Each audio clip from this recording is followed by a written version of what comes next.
নমস্কার, আমি সৌমেন। শুরু করছি আজকের নিউজ রুম। আর আজকের নিউজ রুম যে খবরটা আলোচনা করব, ঠিকই ধরেছেন, রাজ্যে যে চাকরি হারাদের যে বিক্ষোভ চলছে, সেই বিক্ষোভে একাধিক চিন্তা কিন্তু ভেসেই উঠছে।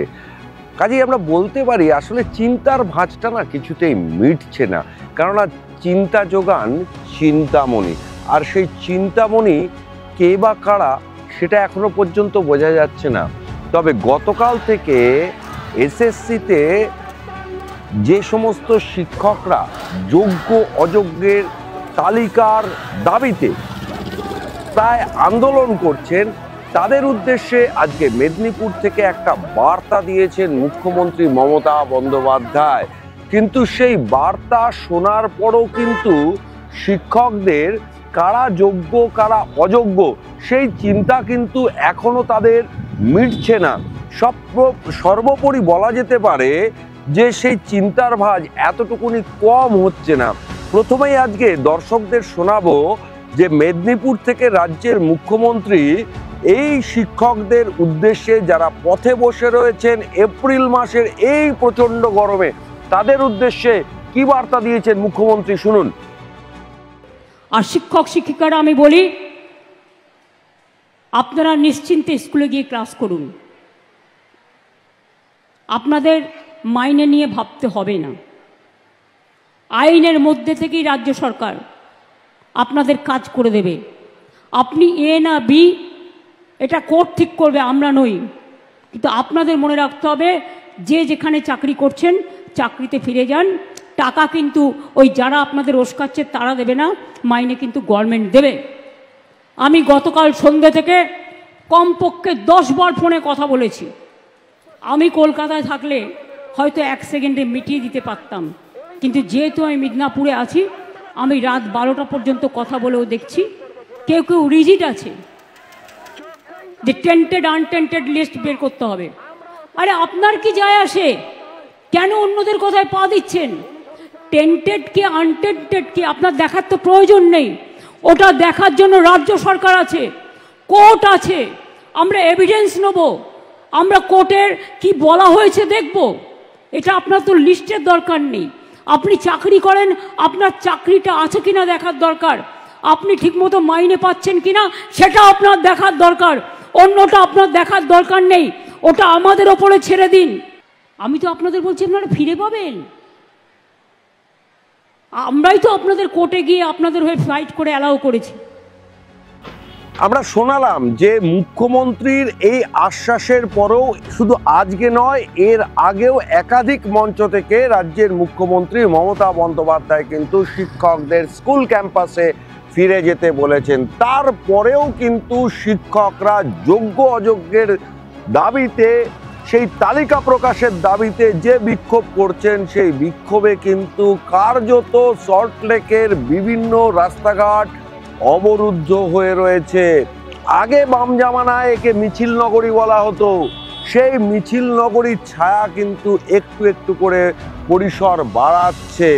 যদিও আজকে যে যোগ্য চাকরির দাবিতে যে শিক্ষকরা আজকে ধর্ণা করছেন বা অবস্থান বিক্ষোভ করছেন, তাদের এই আন্দোলন করে কোনো লাভই হবে না, অন্তত এমনটাই বলছেন বিজেপির প্রাক্তন সাংসদ ও প্রাক্তন রাজ্য সভাপতি দিলীপ ঘোষ। এবার আপনাদেরকে শোনাবো যে দিলীপ ঘোষ কি বলছেন আজকের এই আন্দোলন নিয়ে। দিলীপ ঘোষের বক্তব্যটা শোনাবো আপনাদের। বর্তমান যাদের চাকরি চলে গেছে, চাকরি হারা, তারা বসছেন। তার আগে ডাক্তাররা, তার আগে 4 বছর 5 বছর ধরে বিভিন্ন স্তরে এসএসসি পাস করে, টেট পাস করে বা প্যারা টিচার পার্ট টাইম, তারাও তো ধর্ণা দিচ্ছেন, এখনও দিচ্ছেন। তো লাভ কি হয়েছে? এই সরকারের কাছে বলে কোনো লাভ নেই। যারা ভুল করে তারা শুধরে নেয়, যারা অন্যায় করে না তারপরে অন্যায় করতেই থাকে, আর সেটাকে ঠিক বলে জাস্টিফাই করার চেষ্টা করে, যেটা মমতা ব্যানার্জি করছেন। আমরা দুটো বক্তব্যই দর্শকদের সামনে রাখলাম। একদিকে রাজ্যের মুখ্যমন্ত্রী, আরেক দিকে রাজ্যের প্রধান বিরোধী দল বিজেপির বলিষ্ঠ নেতা দিলীপ ঘোষের বক্তব্য। মুখ্যমন্ত্রী বলছেন যে আপনারা স্কুল ক্যাম্পাসে ফিরুন, মাইনে তো আপনাদের আটকাবে না, আপনাদের রাজ্য সরকারের উপর ভরসা করা ছাড়া কোনো পথ নেই। ঠিক কথা বলেছেন মুখ্যমন্ত্রী। শিক্ষকরা কার উপর ভরসা করবেন? বিরোধী দলের উপর? না যিনি রাজ্যের মুখ্যমন্ত্রী তার উপর। কিন্তু তবুও কিন্তু এই যে বিক্ষোভে আজকে যারা বসেছেন সেই সমস্ত শিক্ষকদের কিন্তু কপাল থেকে মন থেকে চিন্তার ভাঁজটা কিছুতেই যাচ্ছে না। মুখ্যমন্ত্রী যখন মেদিনীপুরে কলেজ মাঠ থেকে আজকে বার্তা দিচ্ছেন, তখন মুখ্যমন্ত্রীর এই বক্তব্যের প্রতিক্রিয়াও আমরা তুলে ধরবো দর্শকদের সামনে। কি বলছেন আজকে যারা অবস্থানে এসছেন সেই সমস্ত শিক্ষকরা, শুনুন তাদের বক্তব্য। বেতন সরকার থেকে তো বেতন কিসের ভিত্তিতে সেটাই তো পরিষ্কার করছে না। গভর্নমেন্ট এমএ ফাইল করে এসছে, সেখানে গভর্নমেন্ট সুপ্রিম কোর্টের কাছে বলেছে যে যারা আনটেন্টেড তাদেরকে এই সেশন পর্যন্ত রাখা। আমরা এই সেশন পর্যন্ত চাকরি করতে চাই না, আমরা একদম রিটায়ারমেন্ট ডেট পর্যন্ত থাকতে চাই, এটা আমাদের প্রথম দাবি। দ্বিতীয়, উনি বলেছেন বেতন দেবেন, বেতন দিতে গেলে তো যারা অযোগ্য তাদেরকে টার্মিনেট করতে হবে, উনি বলে এসেছেন। এখন পর্যন্ত অযোগ্যতাকে কেন টার্মিনেট করছেন না? উনি কি চাইছেন ওই সাদা খাতার অযোগ্যতাকে উনি রাখতে, জামায় আদর করতে, সেটা আমরা বুঝতে পারছি না। আর আমাদেরকে বেতন উনি কিসের ভিত্তিতে দেবেন? আমরা কি আনটেন্টেড না টেন্টেড, এই বিষয়ে উনি কিন্তু কোনো ক্লিয়ার করছেন না। আমি নিজে তো জানি না আমি কি তা, সেটা তো পরিষ্কার করতে হবে, তারপরে তো স্কুলে যাবো আমি। আমরা শিক্ষকদের বক্তব্যও রাখলাম দর্শকদের সামনে। সেই যে একটা কথায় আছে না, চিন্তা কিছুতেই মিটছে না কেন? কেননা চিন্তার যোগানদাতা তো চিন্তামণি। আর এই আবহে আজকে সাংবাদিক সম্মেলন থেকে একটা সদর্থক বার্তা দেওয়ার চেষ্টা করেছেন রাজ্যের শিক্ষামন্ত্রী ব্রাত্য বসু। ব্রাত্য বসুর কথাতেও কিন্তু চিড়ে ভিজছে না। মুখ্যমন্ত্রী বলেছেন, তাতেও শিক্ষকরা স্কুলে ফিরলেন না। এখন শিক্ষকরা চাইছেন অতি সত্বর এসএসসি বা রাজ্য সরকার সেই যোগ্য অযোগ্যের তালিকাটা আগে প্রকাশ করুক। কেননা তালিকা না প্রকাশ করলে আজকে যারা অবস্থান বিক্ষোভে বসেছেন সবাই হয়তো আশঙ্কা করছে তারা যোগ্য না অযোগ্য, সেই পার্থক্যটা তো আগে হওয়া দরকার। সেই পার্থক্যের দাবির মধ্যেই আজকে সাংবাদিক সম্মেলন করে একটা সদর্থক বার্তা দেওয়ার চেষ্টা করলেন রাজ্যের শিক্ষামন্ত্রী ব্রাত্য বসু। শোনাবো ব্রাত্য বসুর বক্তব্য আপনাদের। তারা সুপ্রিম কোর্ট যে রায় দিয়েছেন 31শে ডিসেম্বর পর্যন্ত, আমি আপনাদের সেই উপযুক্ত শিক্ষকদের বলছি তাদের স্কুলে যোগদান করতে আমি অনুরোধ করছি। বেতনের কথা মুখ্যমন্ত্রী আজকে বলেছেন, আমাদের দপ্তরও এই নিয়ে কাজ করে যাচ্ছে এবং আমি আবার বলছি যে নিশ্চিত করার দায়িত্ব আমরা নিচ্ছি। এমন কালকেও আমাদের ডিভিশন বেঞ্চে এসএসসির মামলা রয়েছে। তাহলে এমন কাজ এবং আপনাদের জন্যই এসএসসি লড়ছে, তাহলে এসএসসি যাতে কাজ করতে পারে মধ্যশিক্ষা পর্ষদকেও ঘেরাও করে রাখা হয়েছে। মধ্যশিক্ষা পর্ষদ যারা আবেদন করেছিল এবং একমাত্র সরকারই আপনাদের পাশে আছে, এটাও আপনারা খুব ভালো করে জানেন।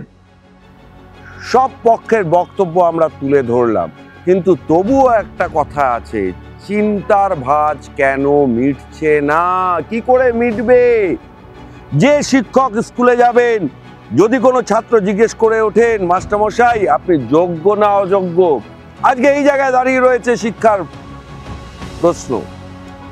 ভাবুন তো, ক্লাসরুমে বা স্কুলে কোনো ছাত্র বা ছাত্রী যদি সংবাদ মাধ্যমে বা পারিপার্শ্বিকে যা দেখছে, যা চলছে, তার পরিপ্রেক্ষিতে যদি কোনো শিক্ষক বা শিক্ষিকাকে জিজ্ঞেস করেন যে আপনি যোগ্য না অযোগ্য, সেটাকে শুনতে খুব ভালো লাগবে। কোথাও গিয়ে একটা স্ট্যান্ড পয়েন্ট ক্লিয়ার করা দরকার। একদিকে রয়েছে আইনি জটিলতা, অন্যদিকে রয়েছে স্ট্যান্ড পয়েন্ট পরিষ্কার করা। আর অন্তত শিক্ষকরা সেটাই চাইছেন যে রাজ্য সরকার বা এসএসসি যারা তাদের নিয়োগ করলো তারা তাদের অবস্থানটা পরিষ্কার করুক। অন্তত এমনটাই বলছেন একজন শিক্ষক। কি বলছেন অন ক্যামেরা, শোনাবো তার বক্তব্য। আদালতের নির্দেশেই তো বলা হয়েছে যে যোগ্য যা, অর্থাৎ অযোগ্য নয়। এই কথার মারপ্যাচ এই টেকনিক্যাল টার্মগুলো থেকে বেরিয়ে আসতে হবে। আচ্ছা, তাহলে আমরা স্কুলে কারা যাবো? যারা যোগ্য তারা যাবো। তাহলে যোগ্য অযোগ্য যদি এসএসসি ঠিক না করে কারা করবে? তাহলে আমরা এখন কারা স্কুলে যাবো সেটা তো বলে দিতে হবে কমপক্ষে। আমরা যে সার্টিফাই কপি যাচ্ছি সেটা না হয় আমরা পরে এলাম, তাহলে আমরা স্কুলে কারা যাবো? এবং কিছু স্কুলে প্রশ্ন করা হচ্ছে আমাদেরকে যে আপনারা যদি স্কুলে আসবেন, আচ্ছা আপনারা কি যোগ্য আমরা বুঝবো কী করে? এখন তো দেখছি তারাই ঠিক বলছে। আমাদের শিক্ষামন্ত্রী তো স্কুলে বা মুখ্যমন্ত্রী স্কুলে যেতে বলেছে, যাবে কারা যদি যোগ্য অযোগ্য ঠিক না হয়? হ্যাঁ, সিবিআই এর যে রিপোর্টের ভিত্তিতে একটা আমাদের কাছে পরিষ্কার ছিল, কিন্তু সেখানে কিন্তু যোগ্যদের লিস্ট নিয়ে একটা সংশয় তৈরি হয়েছে যে কারা যোগ্য। অনেকেরই মধ্যেই প্রশ্ন এসেছিল যে যারা যোগ্য তাদের একটা পরিষ্কার হওয়া দরকার। তো যদি আজ এসএসসি না বলতে পারে যে কারা যোগ্য, তাহলে বলবে কারা? যারা আমাদের পরীক্ষা নিয়েছে, যারা আমাদের অ্যাপয়েন্টমেন্ট দিয়েছে, তারা বলতে পারবে না যোগ্য? কোন পৃথিবীতে আমরা বাস করছি? এটা সত্যিই কি স্বাধীন ভারত? তবে দিন যত গড়াচ্ছে এই জল কোথায় গিয়ে থামবে? শিক্ষকরা কত তাড়াতাড়ি স্কুল ক্যাম্পাসে ফিরবে? কেননা প্রধান বিচারপতির পর্যবেক্ষণ যে তারা অন্য কিছু বিষয় নিয়ে চিন্তিত নন, তারা চিন্তিত পড়ুয়াদের শিক্ষা নিয়ে। আর পড়ুয়াদের শিক্ষা কিন্তু অন্তত এই আবহে বলাই যেতে পারে অনেকটাই দূরে সরে গিয়েছে। এখন কত তাড়াতাড়ি রাজ্য সরকার, না বিরোধী দল, না সুপ্রিম কোর্ট কত তাড়াতাড়ি শিক্ষকদের এখন স্কুল ক্যাম্পাসে ফেরাবে, সেটাই এখন দেখার। আজকের নিউজ রুম এই পর্যন্ত। সমস্ত খবর এবং আপডেটের জন্য চোখ থাকুক নিউজ পোল বাংলায়। নিউজ পোল বাংলা, খবর বিশ্বজুড়ে।